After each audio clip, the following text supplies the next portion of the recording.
Hello everyone, welcome to my channel. In this video, we are going to solve 12 divided 12 by 3 times 3.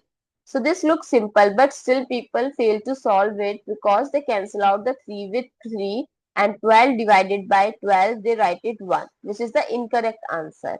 Because they did not follow the right approach. When multiple operations are given, then you have to follow the order of operation, which is also known as PEMDAS or PEMDAS rule.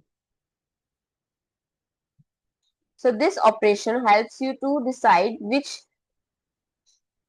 symbol you have to solve it first and gives priority to what. If you have given parenthesis, then you have to solve it from there. Then exponent, then division, multiplication, both have same priority. Just solve it from left to right. Then addition and subtraction. So here we have division and multiplication. So we have to solve it from left to right.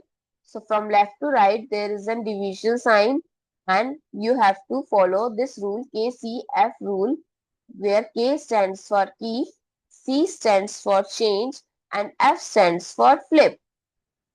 So it becomes keep the left hand, change the symbol from division to multiplication, and flip the right hand. So it becomes 3 by 12, then write the left term. Cancel out the 12 with 12. What is left? 3 times 3, which is 9. So what is the correct answer? 9, not 1. I hope it's clear and you find it useful. If you learned something new, don't forget to share your feedback through like, share, comment and subscribe to my channel. Thanks for watching. See you in the next video.